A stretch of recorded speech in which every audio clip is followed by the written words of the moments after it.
안녕하세요. 경제접박사전 구혜리입니다. 오늘도 두 분의 아나운서와 함께 경제 이야기 나눠보도록 하겠습니다. 한 주의 정 가운데 수요일입니다. 이 수요일인 만큼 좀 체력이 많이 떨어지셨을 것 같습니다. 오늘 국내 증시도 좀 힘을 못 쓰고 있는 하루가 흘러갔는데요. 그렇다면 간밤에 미증시는 어떻게 흘러갔을지 먼저 확인하고 넘어가 보도록 하겠습니다. 자, 이 미국의 대선을 앞두고 뉴욕 증시는 변동성이 커진 모습이 나타났습니다. 이 빅테크의 실적 발표 주간이 다가오면서 좀 증시도 출렁이고 있는 모습이 나타났는데요. 이 나스닥 같은 경우에는 최고치를 경신하면서 마감을 했습니다. 이 장중에 역대 최고치를 2거래일 만에 경신하고 이 3개월 만에 최고 마감 기록까지 새로 썼는데요. 또 오늘 아침에 미국장 마감 후에는 알파벳의 3분기 실적 발표가 있었습니다. 매출과 주당 순이익 모두 시장의 전망을 웃도는 모습이 나오면서 이 정규장에서는 1%대 상승, 시간외에서는 5%대 급등을 하면서 마감을 했는데요. 또 AMD 같은 경우에는 좀 이 엔비디아의 이 경쟁사다라고 해서 많은 분들이 주목을 하셨는데 이 실적 가이던스 부진에 따라서 시간외에서는 10% 넘게 하락을 하면서 마감을 했습니다. 또 이 경제 지표들도 발표가 됐습니다. 이 고용 시장이 안정되었다, 이러한 이 결과가 나왔는데요. 이 소비자들의 경제 안정 심리가 회복이 되었다, 이렇게 평가가 나오고 있습니다. 이 9월의 구직 건수 같은 경우에는 744만 건으로 시장의 전망치를 밑도는 모습이 나왔고요. 이는 2021년 이후 가장 낮은 수치라고 합니다. 또 이 미국의 대선이 일주일 앞으로 다가오면서 이 정치적인 이슈도 이 경제 상황까지 영향을 주고 있습니다. 관련주도 일찍 움직이는 모습이 나타났는데요. 특히 오늘 같은 경우에는 비트코인이 정말 크게 올랐습니다. 관련주도 일찍 움직이는 모습이 나타났는데요. 이 비트코인 같은 경우에는 7개월 만에 처음으로 73,000달러를 돌파하기도 했습니다. 역대 최고치를 근접을 했는데요. 저도 이 뉴스를 보자마자 몇 년 전에 한 2차 불장이 왔을 때 이 3분의 1 토막이 났던 나의 코인은 어떻게 되었나라고 간만에 들어가 봤더니 정말 한 3,000원 정도 플러스가 된 채로 움직이고 있더라고요. 그래서 드디어 플러스구나, 이제 뺄 때가 되었다라는 생각까지 했습니다. 이 국제유가 같은 경우에는 이틀 연속 하락하면서 마감을 했습니다. 2년 만에 최대 하락폭을 나타내고 그 다음에 또 한 번 내린 건데요. 이스라엘 총리가 이 레바논에서 외교적 해법을 모색하겠다라고 나오면서 좀 이 전쟁과 관련된 이슈가 이제는 좀 끝이 나지 않을까, 이러한 기대감 속에서 국제 유가는 하락을 하면서 마감을 했습니다. 자, 이렇게 세계 이 증시는 좋았다라고 볼 수가 있는데요. 국내 증시는 왜 이럴까요? 오늘 증시 분위기가 오늘도 좀 안 좋았습니다. 자, 오늘장 그래도 한번 이야기를 해봐야 될 텐데요. 희영 아나운서는 오늘장 어떻게 보셨을까요? 네, 국내 증시는 좋지는 않았지만 우선 우리 시장이 일단 지금 트럼프의 대선을 좀 확실시하고 있는 분위기다라고 할 수가 있을 것 같습니다. 자고 일어났더니 비트코인이 1억을 넘어서서 정말 깜짝 놀랐는데요. 아까 방송 전에 미니 아나운서가 이 비트코인 하세요라고 물어보셨는데 제가 답변은 못했어요. 근데 방금 혜림 아나운서가 3,000원이라고 하셨나요? 플러스 3,000원의 수익이 지금 되었습니다. 그래도 네, 저보다 나으신 것 같아요. 저는 어플리케이션을 지워버렸거든요. 그때 뭐 4천만 원, 5천만 원 할 때 네, 저는 투자에 소질이 없는 걸로 판단을 좀 하고 좀 이렇게 물러났던 기억이 있는데 지금은 이렇게 어제만 해도 1억을 넘을 수 있을 것인가 라는 의견이 다분했었는데 바로 하루 만에 73,000달러 선을 넘어서면서 이와 관련해서 이 가상화폐 관련주 계속해서 탄력을 좀 받고 있습니다. 월화수 내내 월요일, 화요일, 수요일까지 오늘까지 계속 부각을 받고 있는데 우리 기술투자주를 한번 보면 지금 장 초반에 강하게 치고 올라왔었는데 이 가상화폐 관련주들 오늘 다 장 초반에는 좋은 흐름으로 시작을 했습니다. 그런데 이 장 후반 들어서는 조금 상승분을 반납하면서 1.8% 상승으로 마치기는 했는데요. 전체적으로 하나투자증권도 상승 흐름으로 출발을 했는데 등락을 좀 반복했네요. 그리고 보합에서 마무리되기는 했습니다. 이것은 바로 이 미국 대선을 앞두고 트럼프 후보가 이 비트코인을 미국의 국가 전략 자산으로 비축하겠다면서 가상 자산에 대한 우호적인 의견을 계속해서 내비추고 있어요. 끊임없이 이런 의견을 밝혀오면서 아무래도 이 다음 주 대선 앞두고 우리 시장의 가상화폐 관련주가 최근에 계속해서 강한 시세 내주고 있습니다. 그런데 오늘 우리 시장이 또 약간 흐름이 좋지 않아서 그런지 큰 반등은 없었네요. 그런데 여기에 조금 더 좋은 소식이라고 할 수 있는 것은 또 최근 금융당국이 STO라고 들어보셨을까요? 토큰 증권이요. 네, 맞습니다. 역시 자팍 박사 맞으시네요. 자팍 박사요? 네, 그래서 이 증권형 토큰 발행 STO라고 하죠. 이 가상 자산을 전통적인 증권의 영역으로 가지고 들어와서 이 가상화폐를 주식처럼 거래를 하는 겁니다. 그래서 주식처럼 발행해서 자금을 조달하는 방식을 바로 STO라고 하는데, 금융당국이 증권사 그리고 가상자산 사업자를 비롯한 이 업계에 STO를 허용한다는 큰 결정을 내렸습니다. 통 큰 결정을 내리면서 계산이 좀 분주해지고 있는 모습이에요.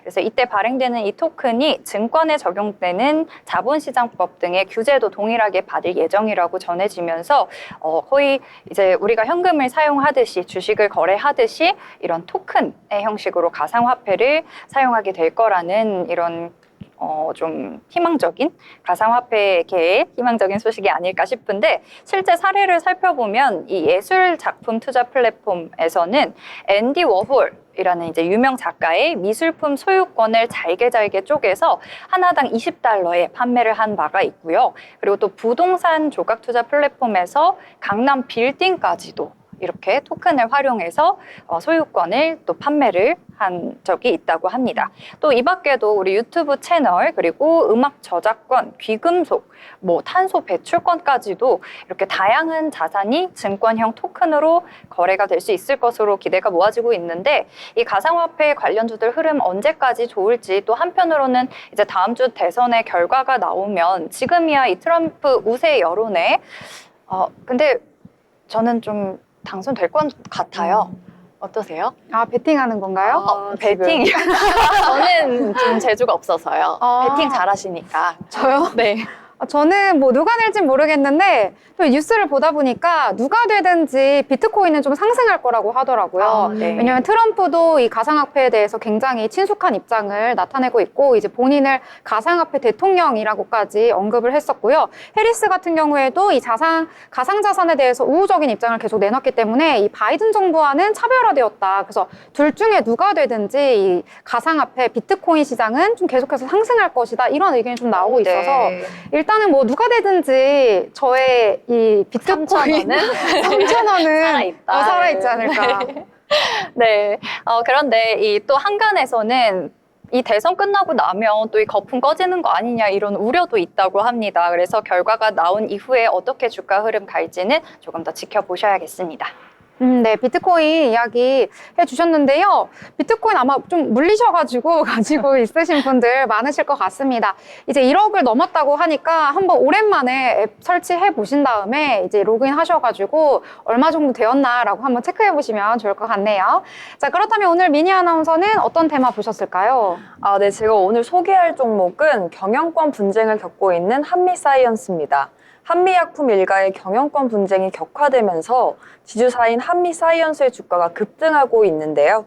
한미사이언스는 28일 신동국 한양정밀 회장을 비롯한 2명이 회사를 상대로 주주 명부 열람 등상 가처분 소송을 제기했다고 공지했습니다. 이에 경영권 분쟁이 격화되면서 투자자들의 주목을 받고 있는 걸로 보여지는데요. 현재 한미사이언스는 25.54% 상승한 52,100원에 장을 마감했습니다. 전날에도 이미 주가가 8% 넘게 상승했는데요. 이러한 강세를 계속 이어나가고 있는 모양새입니다. 다음으로 소개할 종목은 고려아연인데요. 경영권 분쟁이 진행 중인 고려아연이 유상증자를 결정하자 29.94% 급락했습니다. 고려아연은 오늘 이사회를 열어 373만 2,650주의 신주를 발행하기로 결정했는데요. 현재 상장된 주식 수의 15%가 넘는 물량인 만큼 금액으로 환산하면 2조 5천억 원의 규모를 나타내고 있습니다. 추후 청약 공고에 따라 소액주주, 개인 등 다양한 투자자가 참여할 수 있는 일반 공모 증자를 실시하는데요. 고려아연은 일반 공모 유상 증자를 통해 국민기업으로 도약하겠다는 입장을 밝히기도 했습니다. 네. 이 고려아연 같은 경우에는 계속해서 좀 뜨겁게 불타오르고 있는 이슈인 것 같습니다. 오늘 또 이제 금감원이 내일 긴급 현안 브리핑을 하겠다라는 뉴스까지 나오기도 했는데요. 이와 관련해서 또 어떤 내용 찾으셨다고요? 네, 오늘 시장 보시면 또 이 주가 상승에는 경영권 분쟁 이슈가 좀 최고 아닌가라는 생각도 좀 드는 시장 분위기였습니다. 이 고려아연 때문이다라는 이야기들도 많은데 고려아연 지금 10거래일 연속 상승 중인가요? 10거래일 맞나요? 그동안 이렇게 너무 많이 올랐었고 또 어제 시총 10위까지 오르다 보니까 주가 하락 기여율이 오늘 30%는 차지하고 있다라는 이야기도 있습니다.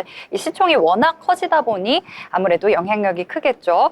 오늘 고려아연 주가 하락하면서 코스피 지수에 영향을 많이 끼치면서 좀 끌어내렸는데 이 경영권 분쟁 테마로 조성이 될 만큼 또 많은 종목들이 경영권 이슈로 오르고 내리기를 반복하고 있습니다.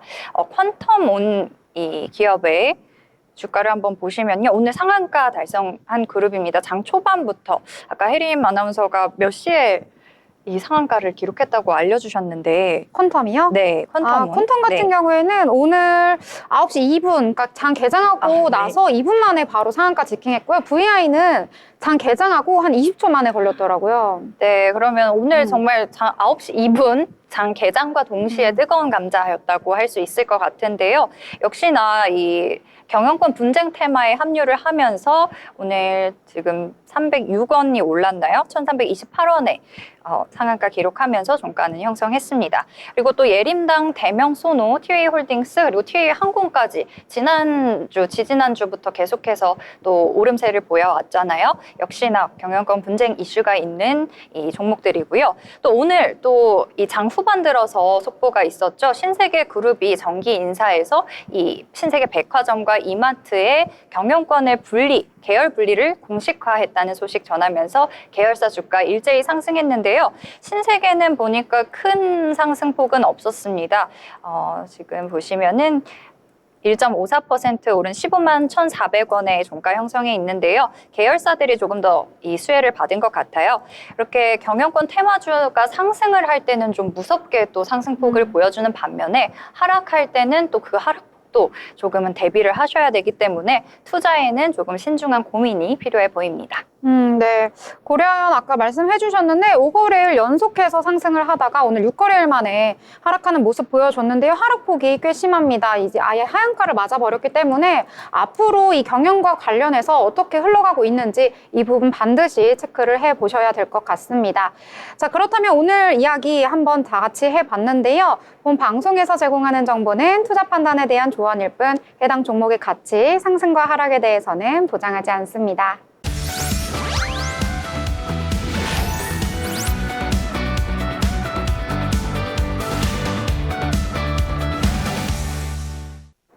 네, 이번 시간은 편지혜 기자와 함께 다양한 이슈에 대해서 짚어보는 모이슈 시간입니다.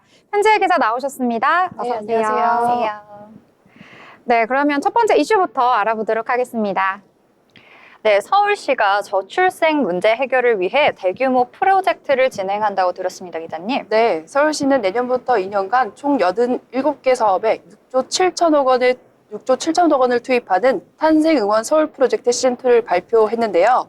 최근 서울의 출생아 수가 반등 조짐을 보이면서 이것을 유지하기 위해 대대적인 투자가 필요하다는 판단에서입니다. 네, 저는 아이가 없지만 이제 주위를 보면은 친구들이 아이를 낳을 때가 아닌가 하는 친구들, 결혼한 지 좀 몇 년 된 이 부부들도 아이를 낳는 부부는 사실 많지 않은 것 같아요. 주위만 둘러봐도. 그래요? 네. 네. 저만의 이야기인가요? 네, 서울 출생아 수가 전년 동기 대비 6.6%가 증가했다고 하는 희소식이 있더라고요. 네. 오랜만에 듣는 이 소식인데 구체적으로는 어떤 정책들이 포함이 돼 있을까요? 네, 우선 주거 문제 해결을 위해 미리 내 집 장기 전세 주택을 확대한다고 합니다. 1자녀 출산 시 거주 기간을 10년에서 20년으로 연장하고 2자녀 이상 출산 시에는 시세보다 저렴한 가격으로 주택 매입도 가능하게 하는 제도입니다. 또한 무주택 가구에 월 30만 원씩 주거비 지원도 시행한다고 하네요. 네. 아무래도 아이를 양육하려다 보면 정말 많은 돈이 들어갈 텐데, 그래도 조금 이제 도움이 되는, 보탬이 되는 살림살이에 도움을 주려는 정책이 아닐까 싶습니다. 이런 주거 지원뿐만 아니라 또 다양한 복지 혜택도 준비가 돼 있다고요? 네, 일과 생활의 균형을 위해 중소기업과 소상공인을 대상으로 한 인센티브도 포함되어 있습니다. 육아휴직 시 대체 인력을 지원하고 출산휴가가 없는 자영업자와 프리랜서에게는 출산휴가 급여를 제공하는 방안도 도입된다고 합니다. 네. 주거뿐만 아니라 출산과 육아, 아이를 돌보는 이런 너무 힘들잖아요. 사실 혼자 하기에는 어려움도 있고 네. 이런 실질적인 도움을 주는 지원 제도인 것 같습니다. 또 이런 젊은 층을 겨냥한 다른 제도들도 있을까요? 네, 신혼부부에게는 결혼 준비 비용 부담을 줄이기 위해서 결혼 살림비를 최대 100만 원을 지원한다고 합니다. 또 육아용품을 반값에 살 수 있는 탄생 응원몰을 오픈할 계획이라고도 밝혔습니다. 네, 그래서 아까 이제 얘기를 잠깐 나눴었는데 이런 부부들이 출산을 미루는 이유가 물론 본인들만의 삶이 중요한 것도 있지만 아무래도 이 오르는 물가, 집값, 이 대비가 안 된 환경 때문에 돈 때문에 쉽게 말해서는 좀 어려움이 있어서 출산을 미루는 부부들이 많았던 것 같은데 출산부터 육아까지 오늘 좀 전반적인 지원 마련에 대한 이 정보를 주셨습니다. 앞으로의 성과가 좀 더 기대가 되는 소식이었습니다. 네, 그럼 다음 소식으로 넘어가 보도록 할 텐데요. 저는 이 소식을 보고 굉장히 깜짝 놀랐습니다. 최근 들어서 노키즈존은 좀 익숙했는데요. 전 처음 들었어요. 노시니어존이라는 곳이 등장을 했다고 합니다. 이 고령층의 출입을 막는 건데요. 어떤 내용인가요? 네, 서울의 한 헬스장에서 고령자와 함께 운동하기가 불편하다는 젊은 층의 민원이 접수된 일이 있었습니다. 이후 헬스장 측은 고령 회원들에게 젊은 고객에게 말을 걸지 말라는 안내문까지 내걸었다고 하는데요. 또 다른 헬스장에서는 70세 이상 신규 회원은 받지 않겠다는 방침을 내세우기도 했다고 합니다. 주된 이유는 안전사고와 관리 부담 때문이라는 입장인데요. 일부 시설에서는 고령 회원들의 사고 비율이 높다며 가입을 제한하고 있는 상황이라고 합니다. 이제 노인들을 차별하는 좀 행태가 나타나는 게 아닌가라는 생각이 좀 개인적으로는 들기도 하는데요. 이 고령층 입장에서는 차별을 당하고 있다 이렇게 느끼실 것 같은데요. 네, 그렇습니다. 올해 초 68세 A씨는 서울 강남의 한 스포츠센터에서 1년 회원권을 등록하려다 나이가 많아서 어렵다는 이유로 거절당하기도 했다고 합니다. 국가인권위원회는 이에 대해서 나이에 따른 가입 제한은 차별이라며 강력하게 경고했다고 합니다. 인권위는 특히 안전사고가 반드시 나이에 비례하는 것은 아니라며 고령층을 위험 요소로 보는 인식 자체가 문제라고 지적하기도 했다고 합니다. 고령자 배제가 정당화가 되면 사회적 갈등으로 번질 수 있다는 우려도 함께 제기되기도 했습니다. 네. 이 노키즈존이 처음에 생겼을 때도 약간의 논란이 일기도 했었는데 이번에 시니어존까지 생기다 보니까 이 노인들을 배려하기보다는 좀 이렇게 배척하고 배제하려는 분위기가 나타난 게 아닌가 싶은데요. 어떤가요? 네, 맞습니다. 지난해 한 프랜차이즈 카페에서는 종업원이 한 고령층 손님에게 이용 시간이 길어 젊은 손님이 오지 않는다며 불만을 제기해 논란이 일기도 했었는데요. 결국 본사 사과로 마무리되기도 했었습니다. 대구의 한 4성급 호텔 헬스장에서는 76세 이상 고령자의 이용을 금지해 비판이 쏟아지기도 했었습니다. 이런 조치들은 고령층을 공공장소에서 배제하는 흐름을 보여주고 있는 셈인데요. 헬스장과 카페에서조차 고령층이 환영받지 못하는 현실이기도 합니다. 이 이용자들과 또 이 영업을 하는 운영진 입장에 좀 차이가 있는 것 같은데 이게 또 개개인의 가치관이 다르다 보니까 좀 입장이나 생각이 다를 것 같아요. 어떻게 좀 갈리나요? 네, 그렇습니다. 일부 젊은 층에서는 고령층이 큰 소리로 떠들거나 불편한 농담을 할 때 불쾌감을 느낀다는 의견도 있기도 했습니다. 하지만 반대 의견도 많았습니다. 한 고령 시민은 고령화 사회에서 연령을 이유로 사람을 배제하는 것은 차별이라며 노인 혐오로 이어지지 않을까 우려된다고 말하기도 했습니다. 사실 젊은 세대도 언젠가 저희 나이를 먹고 노인이 되기도 하잖아요. 결국 서로 배려하고 공존할 수 있는 방법을 찾는 것이 중요해 보이기도 합니다. 네. 방금 기자님이 말씀해 주셨다시피 우리 모두 다 이제 나이를 먹게 되고요. 이제 점점점 기대 수명이 늘어나면서 고령화 사회, 초고령화 사회까지 진입하고 있는 이런 시점에서 좀 이 각각의 지금 사람들이 좀 생각이 다르지만 그럼에도 함께 살아갈 수 있는 좀 공존의 사회를 만들 수 있도록 이 분위기를 만드는 것이 중요하지 않을까 이렇게 생각을 해보도록 하겠습니다. 자, 그러면 다음 이슈로 넘어가 보도록 하겠습니다. 네, 다음 이슈는요. 이 환경 오염의 주범이다라는 이 플라스틱 때문에 플라스틱을 좀 없애고자 하는 취지에서 얼마 전 좀 오래됐기는 했는데 이 종이 빨대로 플라스틱 빨대를 전면 교체했던 이 일부 프랜차이즈들을 제가 실제 경험도 하고 다들 쓰고 계실 것 같아요. 그래서 이렇게 환경을 위해서 도입한 종이 빨대가 요즘에는 오히려 소비자들에게 외면을 받고 있다는데요. 네, 일회용 플라스틱 사용을 줄이기 위해서 전 세계 식음료 업계가 종이 빨대를 도입했지만 소비자들의 불만이 이어지면서 퇴출 움직임이 나타나고 있습니다. 대표적으로 글로벌 음료 브랜드 카프리선은 내달부터 한국에서 종이 빨대를 플라스틱 빨대로 다시 바꾸기로 했다고 합니다. 국내에서 카프리선을 생산하는 농심은 종이 빨대가 음료 포장을 잘 뚫지 못해서 불만이 매출 하락으로 이어지자 결국 플라스틱 빨대를 다시 도입하기로 했다고 밝혔습니다.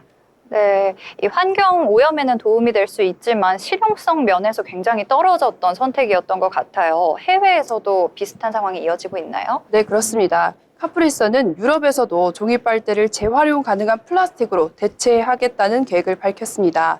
유럽연합이 플라스틱 사용 규제를 도입하면서 종이 빨대가 보편화되기도 했지만 스위스 소비자들은 불만이 계속됐다고 합니다. 카프리선 롤랜드 위닝 CEO는 종이 빨대가 음료 파우치를 뚫기가 어려웠고 사용 중 눅눅해지면서 불편을 준다며 유턴을 결정했다고 말했습니다.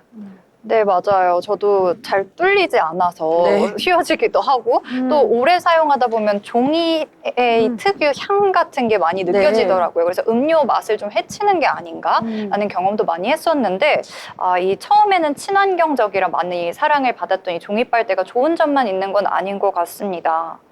네, 말씀해 주신 것처럼 종이 빨대가 친환경이라는 인식에 대한 비판도 나오고 있습니다. 종이 빨대는 얇은 플라스틱 코팅을 포함해 제작되기 때문에 자연에서 완전히 분해되지가 않습니다. 오히려 분해 과정에서 환경에 해로운 물질이 나온다는 연구 결과도 발표가 되기도 했었는데요. 일각에서는 이를 그린워싱, 즉 친환경인 척하는 허위 홍보라고 비판하기도 했습니다. 저 되게 열심히 사용했었는데 좀 배신감도 들고 너무 놀라운데요. 네, 이게 잘못된 연구 결과일 수도 있다는 것이 좀 충격적이기는 한데 그렇다면 이 스타벅스나 맥도날드 앞장서서 이 종이 빨대 사용에 좀 이렇게 홍보를 했던 열심히 환경 운동을 했던 이 기업들도 종이 빨대 대신에 그럼 다른 방법들을 모색하고 있는 걸까요? 네, 스타벅스와 맥도날드는 소비자의 불편을 해소하기 위해서 빨대가 필요 없는 컵뚜껑을 도입하기도 했습니다. 한편 우리나라 정부도 카페 등에서 플라스틱 빨대를 금지하려 했지만 소비자의 반대에 부딪혀 규제를 철회한 상태입니다. 종이 빨대가 기존 플라스틱 빨대를 완전히 대체하지 못하면서 업계는 빨대 없는 환경을 추구하는 쪽으로 점점 방향을 바꾸고 있습니다. 네, 환경을 생각하는 접근도 중요하지만 오래 사용하려는 이 방법을 위해서는 실질적인 편리함 그리고 효율성을 고려하는 접근을 해야 비용적인 면에서도 효율적이지 않을까 싶습니다. 잘 들었습니다. 네, 이렇게 세 가지 다양한 이슈들 한번 자세히 한번 짚어봤는데요. 이렇게 함께해 주신 편지혜 기자 감사합니다. 네, 감사합니다. 네, 더불어 본 방송에서 제공하는 정보는 투자 판단에 대한 조언일 뿐 해당 종목의 가치, 상승과 하락에 대해서는 보장하지 않습니다.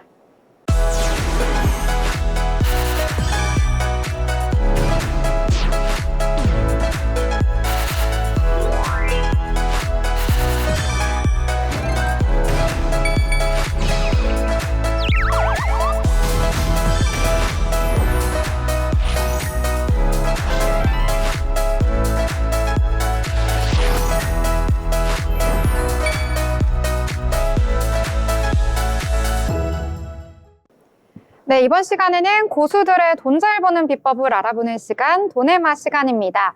돈을 잘 벌기 위해서 정말 꾸준함이 필수인 것 같습니다. 매일매일 시장 체크 반드시 해야 될 텐데요. 자, 그렇다면 미니 아나운서가 오늘 장 어떻게 마무리되었을까요? 네, 오늘은 코스피와 코스닥 모두 파란불을 켰는데요. 오늘 코스피는 해외 주요 기업의 실적 발표를 앞두고 관망세를 보이며 하락 출발했습니다. 장중 살짝의 그런 회복세를 나타내긴 했었는데요.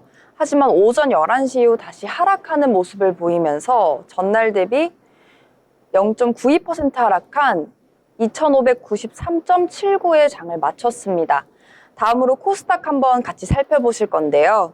오늘 코스닥은 상승과 하락을 반복했습니다. 장중 최고 746.23을 기록하며 오름세를 살짝 나타냈지만 이후에 하락하면서 0.8% 하락한 738.19의 장을 마쳤습니다. 다음으로 수급 상황 함께 살펴보겠습니다.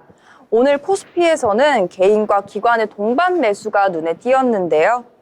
개인은 2,715억 원을, 기관은 그리고 410억 원을 샀습니다. 반면 외국인은 매도세가 나타났는데요. 3,356억 원을 팔았습니다. 다음으로 코스닥 함께 살펴보겠습니다. 코스닥은 개인의 홀로 매수가 눈에 띄었는데요. 767억 원을 샀습니다. 반면 외국인과 기관은 동반 매도하는 흐름이 나타났습니다. 외국인은 691억 원, 기관은 135억 원을 팔았습니다. 다음으로 시가총액 상위 1위부터 10위까지 함께 살펴보도록 하겠습니다. 먼저 코스피 살펴볼 건데요. 오늘 포스코홀딩스가 3분기 연결 기준 매출을 18조 3,200억 원, 영업이익 7,400억 원을 기록했다고 공시했는데요. 철강 및 2차 전지 소지 시황 회복의 지연으로 전년보다 매출은 3.4%, 영업이익은 38.3% 감소했습니다. 이에 오늘 포스코홀딩스 주가가 전일 대비 1.88% 하락한 34만 원의 장을 마쳤습니다. 반면 오늘 LG에너지솔루션은 상승 마감하며 41만 1,500원에 마쳤습니다. 반면 반도체주는 서로 희비가 엇갈렸는데요. SK하이닉스의 경우 2.47% 상승하며 19만 5천 원에 장을 마쳤습니다. 반면 삼성전자는 0.84% 하락하며 5만 9,100원에 장을 마감했습니다. 다음으로 코스닥 시장 함께 살펴보겠습니다. 오늘 코스닥 살짝 파란불이 전반적으로 켜졌는데요. 외국인과 기관의 매도 때문에 하락 흐름이 조금 나타난 것으로 보이고요. 알테오전은 전날 대비 1.18% 하락하며 37만 9천 원의 장을 마쳤습니다. 에코프로 형제도 하락하는 모습이 나타났고요. 미용기기 종목인 휴지과 클래시스도 각각 1.08%, 2.45% 하락했습니다. 지금까지 시황 함께 살펴봤습니다. 네, 잘 전달해 주셨습니다. 오늘 시장 같은 경우에는 저는 오늘 롤러코스터를 탄 줄 알았어요. 네. 그래프가 정말 뚝 떨어졌거든요. 코스피 같은 경우에는 0.92% 하락하면서 마감을 했는데요. 2,593선에서 거래를 마쳤습니다. 2,600선 깨지면서 거래를 마친 모습 나타났습니다. 코스닥 같은 경우에는 오늘 0.8% 하락하면서 738선에서 거래를 마쳤는데요. 오늘 코스피와 코스닥 전반적으로 분위기가 좋지 못한 모습 나타났습니다. 오늘 같은 경우에도 수급이 좀 좋지 못했는데요. 코스피 같은 경우에는 외국인은 매도, 기관은 매수하는 흐름 나타났고요. 코스닥은 외국인과 기관 모두 매도하는 포지션 나타났습니다.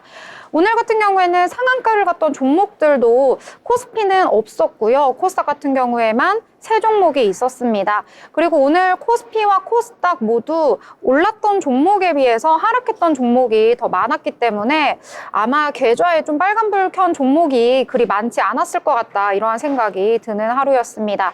특히 코스피 같은 경우에는 삼성전자 일전에 33거래일째 외국인이 순매도하고 있다 말씀드렸는데 그 이후에 이틀 연속 매수 하는 모습 보여주면서 상승을 해줬거든요. 그런데 다시 좀 힘이 빠지면서 59,100원의 종가 형성했습니다. 0.84% 하락으로 마감을 했습니다.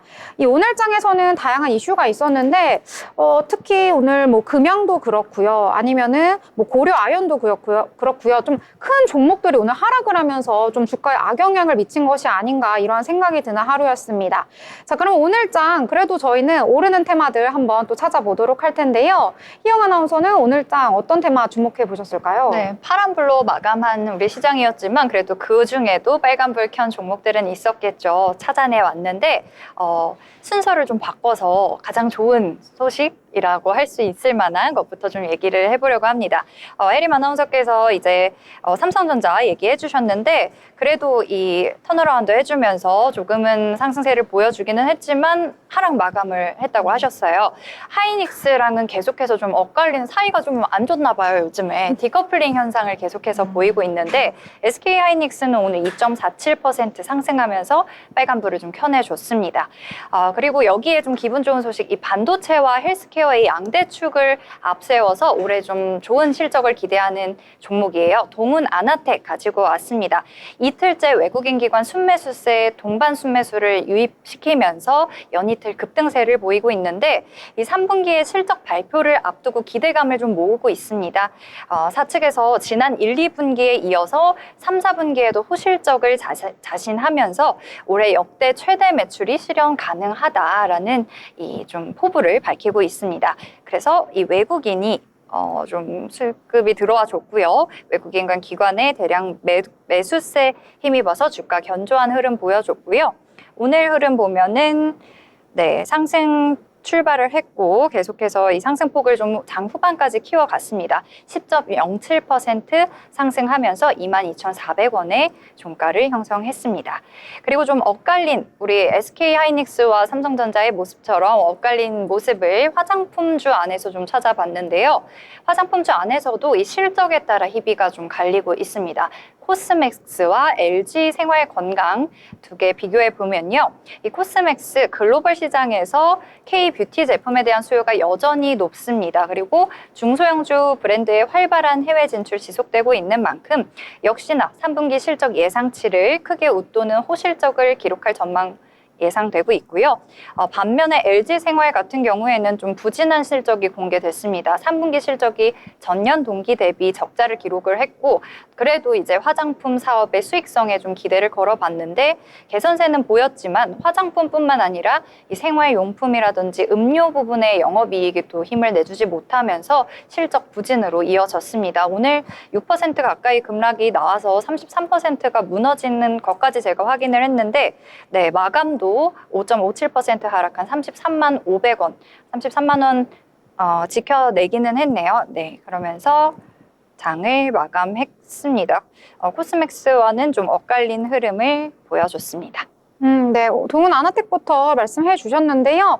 반도체 관련 기업입니다. 오늘 9시 21분에 VI가 발동되면서 좀 급등하는 모습을 보여줬는데요.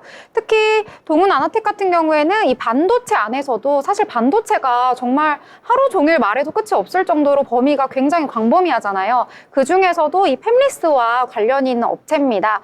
또 잘 모르시는 분들이 있으실 텐데 간단하게 말하자면 이 반도체가 설계를 하는 팹리스가 있고요. 이걸 만드는 파운드리가 있는데 여기서 팹리스 쪽에 속하는 회사다라고 보시면 될 것 같습니다. 자, 그렇다면 오늘 장 또 다른 테마 어떤 테마 또 보셨을까요? 네, 제가 주목한 종목은 DYD인데요. DYD는 전날 대비 27.06% 상승한 지금 마감 보여줬고요. DYD는 오늘 장중한 때 29.9% 급등하며 일간 최대 상승폭을 터치하기도 했습니다. 이러한 상승은 우크라이나 재건 사업에 대한 기대감이 커지면서 수급이 몰리는 것으로 풀이되는데요. 오늘 윤석열 대통령은 우크라이나 평화공식 장관급 회의와 관련해서 우리나라도 우크라이나 재건 지원 정부 대표를 보낼 거라고 이야기했습니다. 이에 따라 DYD는 관계 기업인 삼부토건이 우크라이나 현지 도시와 재건 사업에 대한 업무 협약을 맺고 복구 산업을 진행할 수도 있다는 기대감에 강세를 보이는 것으로 지금 나타나고 있습니다. 네, 우크라이나 재건주 보셨는데요. 오늘 좀 핫했던 테마였던 것 같습니다. 또 오늘 좀 소소하게 좀 주목을 받았던 테마가 바로 웹툰인데요. 이 지난달 말 기준으로 일본 웹툰 플랫폼 이 탑툰 재팬의 누적 가입자 수가 334만 명을 기록했다는 소식이 전해졌습니다. 4월을 대비해서도 좀 늘어난 수치다 이렇게 볼 수가 있겠는데요. 5개월 만에 100만 명에 가까운 신규 가입자를 유치했다 이런 소식이 전해졌습니다. 또 이 11개국 언어로 K-웹툰 플랫폼을 운영하고 있는 이 수성 웹툰의 자회사 투믹스 같은 경우에는요. 이 글로벌 누적 회원이 6천만 명을 넘겼다고 밝혔습니다. 이 웹툰의 인기도 전 세계적으로 퍼져나가고 있는 상황인데요. 또 우리 네이버 웹툰 같은 경우에는 올 여름에 또 나스닥에 상장하는 모습까지 보여주면서 좀 웹툰도 전 세계 시장에서 사랑을 받고 있다 이렇게 볼 수가 있겠는데 저는 개인적으로 이제 웹툰을 또 안 봐가지고 잘 몰라가지고요. 아까 방송 전에 물어봤거든요. 우리 미니 아나운서한테 웹툰 좀 보냐고 했더니 엄청 갑자기 소곤소곤 이렇게 저희 비밀 얘기하듯이 웹툰을 엄청 좋아한다고 말해줬거든요. 네. 어떤 걸 요즘에 좀 보나요? 이제 아무래도 요즘에 트렌드가 판타지 웹툰이 조금 인기가 많다고 보니까 이제 아무래도 뭐 갑자기 가주가 됐다던가. 뭐가 돼요? 가주요. 가주요?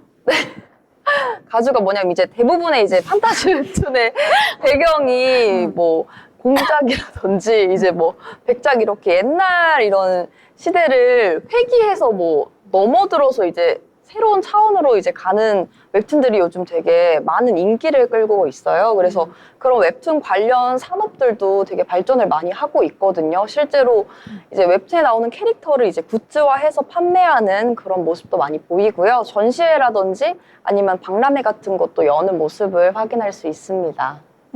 네, 그렇다면 그 보셨던 웹툰 중에 추천할 만한 웹툰 혹시 있을까요?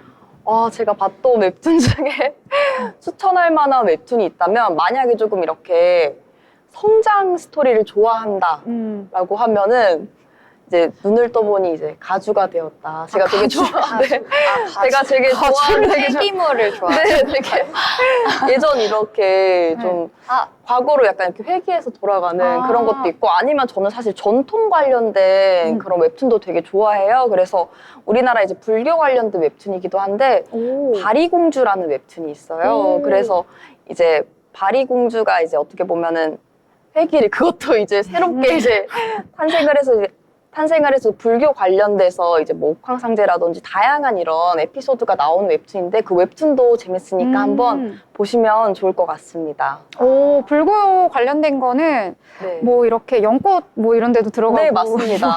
옥황상제도 만나고 네, 맞습니다. 그러는 건가요? 네, 이제 뭐 이제 죽음을 이제 관련해서 우리가 49제 이런 걸 치르잖아요. 이제 그러면서 지옥을 이제 막 다양한 지옥을 이제 돌아다니면서 자신의 죄를 약간 이렇게 참회하는 그런 내용도 나오고요. 우리나라 관련된 그런 소재의 웹툰도 정말 많은 인기를 끌고 있으니까 보면 그 재밌을 것 같아요. 정년이 요즘 나오는 네, 맞아요. 네, 드라마로도. 굉장히 한 이슈인 드라마 정년이도 웹툰 원작이라고 해요. 네. 이렇게 K 그 웹툰이 드라마화나 영화되면서 다양한 이제 플랫폼 네, 인기를 종목들, 정말, 네, 섹터까지도 영향을 많이 주는 것 같더라고요. 네. 이렇게 좀 스토리를 들어보니까 이게 진짜 영화가 될 것 같다라는 네. 생각이 들었습니다. 특히 아까 불교 관련된 거는 그게 생각났어요. 그 신과 함께라는 맞아요. 쌍천만을 기록했던 그 영화 있잖아요. 그것도 원래 웹툰 원작이라고 알고 있거든요. 그래서 이렇게 들어보니까 좀 스토리가 상상이 좀 어느 정도 안 맞지만 되면서 이거 좀 시각화하는 그 영화에 되게 적합하지 않을까 이런 생각을 좀 했는데요. 이 말씀해주신 것처럼 웹툰이 웹툰에만 한정된 것이 아니고 이걸 통해서 드라마도 만들고 또 영화도 만들고 또 거기에 나온 캐릭터 같은 걸로 이제 굿즈도 만들 수 있어서 굉장히 이 사업성이 좋다고 해요. 그래서 실제로도 이 콘텐츠 라인업을 또 구체적으로 만들기도 하고요. 또 이 현지화 전략으로 이 현지에 좀 인기 있는 캐릭터에 맞춤으로 해서 이 웹툰을 만드는 전략까지 만들면서 이 웹툰이 앞으로 성장성이 좋다라는 이야기가 오늘 또 제시가 되면서 오늘 관련주들 상승하는 모습을 보여줬는데요. 살짝 아쉽게도 장 초반에 강세였는데 이 후반부로 들어서면서 이 하락 전환한 종목들도 좀 있었습니다. 그럼에도 불구하고 뭐 탑코미디어라든지 키다리 스튜디오, 뭐 DNC 미디어 이러한 종목들이 오늘 시장에서는 주목을 받는 흐름까지 나타났습니다. 자, 그렇다면 오늘 장에서 또 다른 테마, 어떤 테마 주목해 보셨을까요? 저는 진원생명과학 이 특징주 하나 더 말씀을 드리려고 해요. 진원생명과학 오늘 VI 걸렸던 속보도 떴었고요. 이 수주 공시를 발표를 하면서 이 어제는 5원 내린 상황으로 마감을 했지만 오늘 중폭 또 회복을 하면서 14% 지금 넘게 13.16% 오르면서 장을 마쳤네요. 미국 기업하고 이 38억 원 규모의 DNA 의약품 공급 계약을 체결을 했다는 소식 전하면서 이렇게 급등세를 보인 건데 360만 달러, 우리 돈으로 약 50억 원 규모의 이 플라스미드 의약품 공급 계약을 체결했다는 소식을 전하면서 매수세에 오늘 장 초반부터 이렇게 상승세를 달려둔 종목들이 장이 좋지 않았음에도 그래도 이렇게 찾아내니까 좀 있던 것을 볼 수가 있었습니다. 네. 그리고 오늘 장에서는 또 이 종목, 작년에 굉장히 핫스타였던 종목이 있죠. 바로 금양입니다. 금양이 거래가 재개가 됐는데 오늘 13%대 하락을 하면서 마감한 모습이 나타났습니다. 52주 최저가를 쓰기도 했는데요. 저는 또 금양 관련하면 여러분 배터리 많이 떠오르시잖아요. 이 배터리 아저씨가 쓴 그 K-레볼루션이라는 책을 저는 개인적으로 읽기도 했었는데 이 간만에 재개된 이 종목이 오늘은 주가가 좋지를 못했습니다. 한국거래소에서 이 금양을 불성실 공시법인으로 지정을 하면서 이 벌점 10점과 제재금 2억 원을 부과했다는 소식이 전해졌는데요. 만약에 벌점이 지금은 이제 10점이지만 누적으로 15점이 넘어가게 되면은요, 이 관리 종목에 지정될 수 있기 때문에 이 제재를 받는 것이 굉장히 큰 리스크였다라고 볼 수가 있겠습니다. 이 어떤 내용을 좀 잘못 올렸냐라고 한다면 옛날에 이제 영업이익을 공시를 했었는데 실제로 그 공시했던 영업이익에 비해서 실제로 열어보니까 한 100분의 1 정도밖에 안 됐다고 해요. 이제 거의 1,000억 원대의 영업이익을 냈다라고 했는데 실제로 열어보니 오픈해보니 한 10억 원대 정도밖에 안 되어가지고 공시를 잘못했다라고 해가지고 오늘 주가가 좋지 못했던 건데요. 불성실 공시법인에 지정이 되자마자 이 금양에는 이 홈페이지에 사과문을 올리기도 했습니다. 최선을 다했지만 좀 시행착오가 있었다라고 하면서 이 공식 사과문이 나왔던 건데요. 이 해외 광산 사업에 대해서 시행착오를 겪었다. 그래서 판단 오류가 좀 있었고 또 글로벌 배터리 시장이 한창 핫했다가 요즘에는 조금 사그라들면서 이러한 부분이 좀 수급에도 영향을 미치면서 우리가 좀 제대로 자금 유통을 못한 것 같다라는 내용의 사과문까지 올라오기도 했습니다. 하지만 또 비판이 일고 있던 부분이 뭐냐면요. 거래가 정지되기 전에 이양도 전 회장이 보유 주식을 전량 매도를 한 것으로 나타났거든요. 그래서 혹시 이 거래 정지가 되기 전에 이미 가지고 있던 것을 모두 처분한 것이 아니냐. 사실 그때는 이제 시장에서 이 가지고 있던 지분을 매도를 하니까 시장 참여자들이 굉장히 환호를 했었거든요. 아, 우리를 위해서 물량을 내던져 주는구나 라고 해서 굉장히 좋아했었는데 지금 와서 보니까 좀 배신감을 느끼는 투자자들이 많으신 것 같습니다. 그래서 내일 주가도 어떨지는 모르겠지만 뭐 아직 뭐 핑크빛, 장밋빛 전망은 나오긴 어렵지 않을까 이런 생각을 같이 개인적으로 덧붙여 보도록 하겠습니다. 자, 그렇다면 오늘 장에서 또 미니 아나운서가 주목한 테마 어떤 게 있을까요? 제가 주목한 테마는 제가 아무래도 이제 고려아연 테마 관련해가지고 이제 살펴봤었는데요. 이제 고려아연 을 또 주목했는데 이마트 신세계 네. 쪽도 보셨다고 하더라고요. 네, 제가 오늘 이마트 신세계도 이제 좀 살펴봤는데 오늘 이마트 신세계의 경우에서 보면은 정용진 그 대표가 이제 새롭게 이제 계열 분리를 하게 되면서 이제 신세계가 이제 계열 분리로 나오게 됐어요. 그러면서 오늘 이마트와 신세계 주가가 이제 상승폭을 기록한 것으로 나타내졌습니다. 네, 주로 이 경영과 관련된 종목에 관심을 많이 두시나 봐요. 네, 아무래도 경영권 분쟁이 있다고 하면은 이제 상승폭이 이제 상승과 하락을 이제 반복하면서 나타나기 때문에 그런 부분에서 있어서 좀 수익을 얻거나 아니면 이제 좀 손실을 보는 점이 있어서 좀 주목을 하는 것 같긴 합니다. 혹시 경영학과신가요? 아니요, 저는 사실 경영학과는 아니고 저는 패션 디자인학과인데요. 정말요? 네, 이제 우연히 이제 동아리에서 이런 투자 관련 동아리를 이렇게 참여하면서 좀 주식에 관심을 가지게 돼서 주식에서 어떻게 보면 이런 오너 리스크를 약간 해소를 한다던가 아니면 이제 경영권 분쟁이라 큰 일이 있었을 때 주식을 조금 보는 게 좋다라고 이제 이야기가 나와서 그때 이후로 경영권 이렇게 분쟁이 있다고 하면 좀 살펴보는 편인 것 같습니다. 정말요? 패션 이렇게 좀 재밌는 또 소재가 있었는데 이제서야 공개를 해주시다니 다음에 제가 또 만났을 때 또 파헤쳐 보도록 하겠습니다. 네. 보니까요, 이 웹툰을 좋아하는 이유도 좀 패션하고 관련이 있어서 좋아하지 않나 이런 생각이 또 같이 드네요. 자, 그럼 오늘 장에서 또 올랐던 테마가 있는데요. 바로 우주항공 산업입니다. 오랜만에 좀 우주항공 산업 쪽에서 이제 주목을 받는 모습이 나타났는데요. 이 민간 우주 산업 이 기업 주도로 재사용 발사체와 관련해서 오늘 좀 희소식이 나왔습니다. 이 재사용 발사체 개발이 내년부터 본격 시행이 될 거다라고 했는데요. 저는 또 이제 우주 산업에 좀 이렇게 잘 모르는 분야다 보니까 찾아보니까요. 저희가 우주선 발사된다라고 해서 어떤 영상을 보면 이렇게 날아가다가 대기권을 지나면서 뭔가가 분리가 되잖아요. 분리가 되면서 뭔가 떨어져 나가고 해서 어떤 작은 이제 우주선이 슝 나가게 되는데 그 떨어져 나가는 그 부분이요. 한 번 쓰고 원래는 다시 사용을 못하는 거라고 합니다. 그런데 이제부터는 그걸 다시 사용할 수 있도록 재사용할 수 있도록 하는 게 바로 재사용 발사체라고 하는데요. 이 우주항공청이 어제 경남 사천에서 이 관련된 기업들과 함께 회의를 했다고 합니다. 기업 공청회를 개최를 한 건데요. 이번에 공청회에서는 앞으로 총 3년에 걸쳐서 한국판 스페이스 X를 육성할 것이다. 이러한 계획을 어제 밝혔다고 합니다. 그래서 2030년 정도가 되면은요, 이제 전 세계에서 일회용이 아니고 이제 대부분이 다 재사용을 하는 발사체를 이용할 것이다라는 내용을 밝혔다고 하는데요. 우리나라에서도 우주 산업이 좀 굉장히 큰 역량을 보유한 나라라고 해요. 그래서 누리호도 저희가 이제 성공을 시켰던 경험이 있잖아요. 그래서 이 민간 기업과 잘 협업을 하면은 이제 우리도 이 관련해서 우주 산업 쪽으로 굉장히 선두에 나설 수 있지 않을까라는 기대감이 모이면서 오늘 관련한 주가도 좀 뛰는 모습이 나타났습니다. AP 위성이라든지 컨택, 한국항공우주 같은 종목들이 오늘 상승하는 모습 보여줬고요. 관련주인 이노스페이스는 오늘 상승하는 흐름 보이다가 오늘 하락 전환하면서 마무리되어서 좀 아쉬운 모습이 나타났습니다. 이 중에서도 한국항공우주 같은 경우에는요, 3분기 실적도 발표를 했는데요. 이 깜짝 실적을 발표하면서 오늘 주가에도 긍정적인 영향을 미쳤습니다. 3.63% 오르는 모습이 나타났는데요. 개장 직후에는 65,000원까지 뛰기도 했었거든요. 그래서 52주 고가를 이 장중에 경신하는 모습까지 나타났다는 점도 참고하시면 좋을 것 같습니다. 혹시 마지막으로 희영 아나운서 추가로 또 보신 게 있으실까요?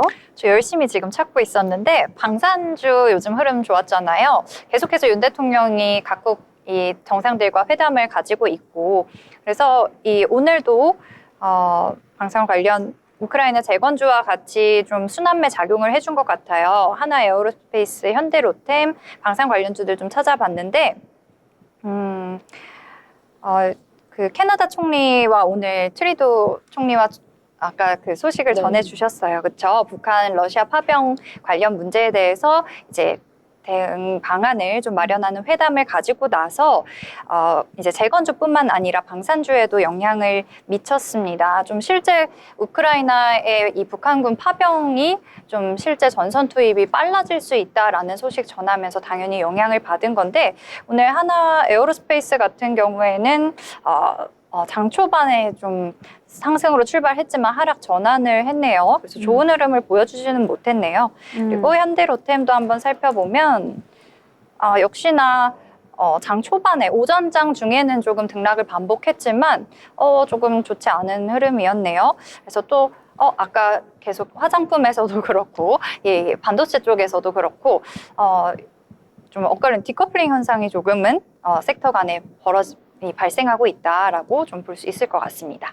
네, 방산 연일 오르고 있어서 이제는 좀 들어가기가 좀 부담스러운 찾았는데. 자리가 아닌가 싶은데 이게 끊기지가 않을 것 같아요. 왜냐면은 지금 북한군이 뭐 러시아 우크라이나 전쟁에 막 들어갔다 그쵸. 이런 소식도 밝혀지고 오늘도 계속해서 낮 동안에 속보가 나오더라고요. 뭐 대통령실 발로 지금 뭐 북한군이 어디에 있고 뭐 어디에 참여하고 막 이런 내용들이 막 계속해서 나오고 있어서 아마 이러한 내용이 좀 지속되지 않을까. 아직 끝나기에는 좀 아직 한참 남은 것 같다 이런 생각이 들어서 이 방산 쪽으로는 계속해서 호재가 남아있는 것 같다 이렇게 생각이 좀 드네요. 자, 이렇게 다양한 이야기들 또 저희가 함께 나눠봤습니다. 저희와 함께 이렇게 방송 들으시고 이야기 함께 나누시면서 미래를 설계하는 포트 함께 만드시면 좋을 것 같습니다. 더불어 본 방송에서 제공하는 정보는 투자 판단에 대한 조언일 뿐 해당 종목의 가치, 상승과 하락에 대해서는 보장하지 않습니다.